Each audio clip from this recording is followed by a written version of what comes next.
fun as Wario's.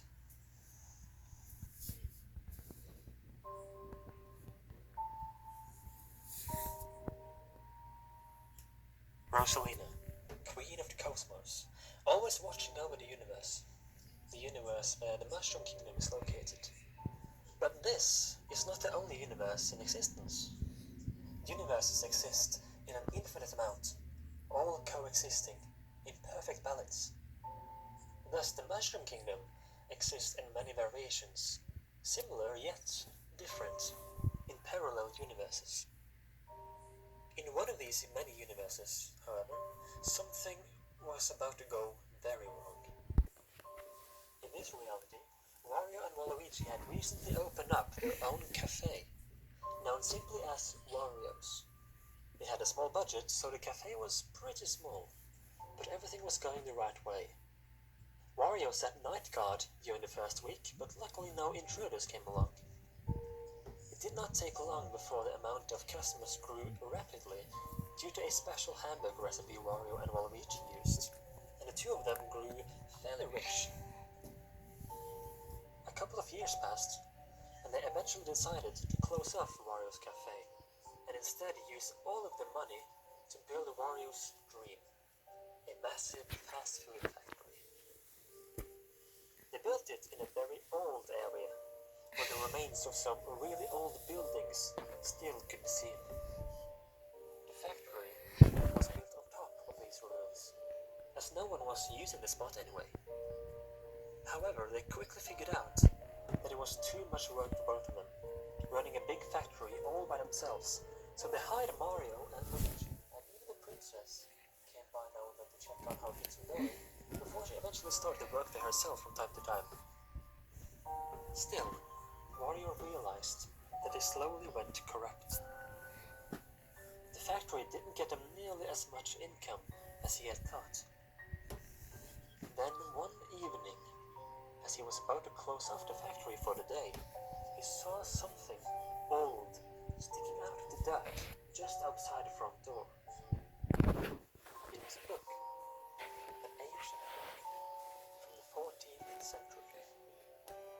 It was a witch's book, a demonic ritual book. Turns out the factory had been built on top of the remains of the cabins of an ancient witch coven. Wario, willing to do anything for money at that point in order to save his factory, decided to read the book and also go through with one of the rituals. In the end, the factory got cursed. He sold his and his co-workers' souls to demonic forces in exchange for riches. The effect was, their souls were doomed to become cursed with grief, anger, and confusion. Only after death eventually comes. Wario, not telling anyone else about his actions, instead told the others that they had gotten a great income on their fast food production lately. The others were filled with joy, until one day, someone broke into the factory to get a secret hamburger recipe. His name was Bruno Gate. Hiding in the basement, he panicked as he heard footsteps in the stairs. He used his chance and killed off the 5 workers, one by one, slicing their throats, stabbing their chests. Luigi got hung by his neck. Mario got his head chopped off. Wario fell last. His black dress got blood splatters on it, and his black hat on top fell off as Wario hit the ground. The thief managed to get away in panic without finding any recipe. It was here that the souls of the 5 workers fell victim to the demonic curse. Instead of going to a heavenly paradise for rest, the souls returned to their bodies, possessing them, bringing them back to life. The demon-like people were now filled with hatred and grief, and could not think of anything else than revenge on everyone for what happened to them. And the only way to lift this curse was to defeat grief itself. The Rosalina of this reality saw this and understood the danger in what had happened and what could happen. She knew that due to the curse, that they would not stop killing people, maybe not even if they managed to kill their murderer. She only saw one solution. She created a portal that bended space-time. The portal sucked out the cursed souls of the 5 bodies, and by sending them through the portal, she sent the souls back in time, in hope that this would undo what had been done. She tried to send their souls back in time to a time before the curse was active, before Wario went through with the ritual. What Rosalina did not know, however, was that it created a paradox. She did not know that the demonic curse transcended time and space. The souls had been sent back in time with the curse still attached to them. This meant that the past had now been changed. A change in history had just been made.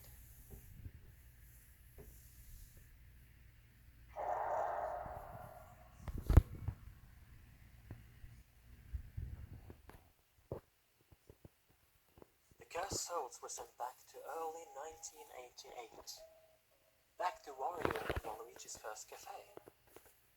It was the very first opening week of Wario's. It was back to the first day with Wario as a night guard. The cursed souls of Wario and the rest from the future now coexisted together with the normal souls from the past. So at the moment, the cursed souls roamed around as free spirits, as they didn't have any physical body to possess. This is the era of Five Nights at Wario's origins. Wario got a phone call from a co-worker the same night. He said he had seen a demonic-like version of Wario himself on the camera monitor earlier the same day. I had lunch break, relaxing and goofing around with the camera system, and I saw you with wide glowing eyes and a deformed face. This was indeed the cursed soul of Wario from the now ultimate future. As the night progressed, Wario was able to see more people around the building, including Waluigi, Peach, and even himself, just as he had been told by his co-worker. Wario was scared and confused on what was going on. The week after, they decided to close off the cafe due to the paranormal events. Wario wanted to fulfill the ultimate goal of building a fast food factory, but they simply didn't have the budget to do so. Instead, Wario and Waluigi began in the video game industry and founded WarioWare Incorporated in December 1990. They hired Toad to work for them, as they needed an assistant. Things were going good, and they earned a massive amount of money, and Toad fit in perfectly. Toad eventually started writing a diary, where his last entry was on March 23rd, 1991.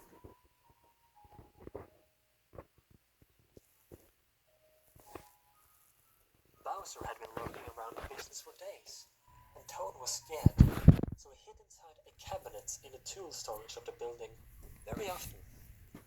The following day, Bowser burned down the building, turning it into ashes. However, as the fire spread and the building started to collapse, he too died in the fire himself. Bowser's body was found and later buried under the ruins of WarioWare Incorporated. What the police did not find, however, was Toad's body. Hiding inside the cabinet, he too had died in the fire. Using the money they had earned, Wario and Waluigi finally built the fast food factory. Good job, The Wario. factory was advanced, so they really didn't need any more employees this time around. The factory was mass-producing the special hamburgers, and the name Wario's was starting to go viral. To celebrate, Wario got himself a Wario Man costume. which he used in different settings for mascot purposes. Then, one day, the thief, Bruno Gate, who also did the same thing in the first timeline, entered the factory early in the morning, waiting in the cellar. He was after the secret recipe. He found the Wario Man costume before saying to himself, "I can use this." Wario was alone in the factory for a while this day, sitting in the office, when he saw his Wario Man costume moving through the cameras. The thief, disguised in the Wario Man costume, was trying to sneak up on Wario to threat him to get the recipe. When Waluigi appeared later the same day, the thief took his chance and stabbed both of them to death in panic. Wario, as he was dying, fell down the staircase and knocked out 2 of his teeth in the process. The thief remained in the factory, looking for the secret recipe, still in shock over what he had just done. It was later the same day that Mario, Luigi, and eventually Princess Peach entered the factory, since Wario and Waluigi didn't come home after work. In panic, Bruno Gate hung Luigi by the neck, stabbed Princess Peach, and Mario's head was chopped off. Their souls left their bodies and went to a better place, a heavenly place. Bruno, not sure exactly what he felt, kept looking for the recipe.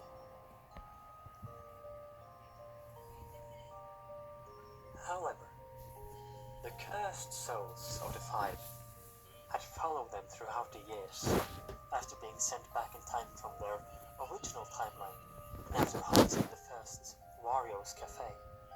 They now entered their respectful dead bodies and brought them back to life. Cursed with grief and confusion, the souls used their bodies to get revenge on the murderer. They took Bruno's life. But the curse was still not broken. They would still keep looking for him, the one, the murderer, even though he already was dead, and they would kill anyone in their path.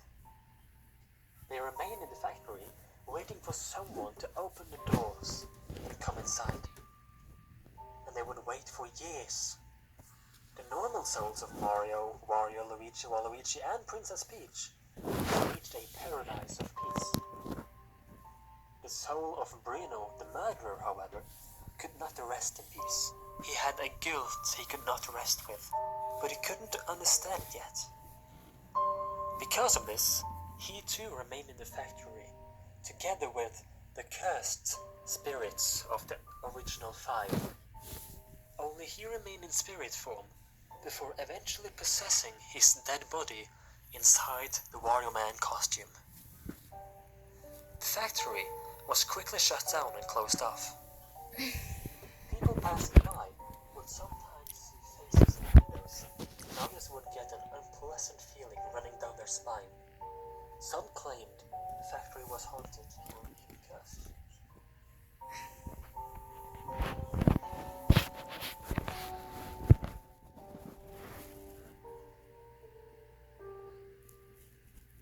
Seven years passed before a company decided to reopen Wario's fast food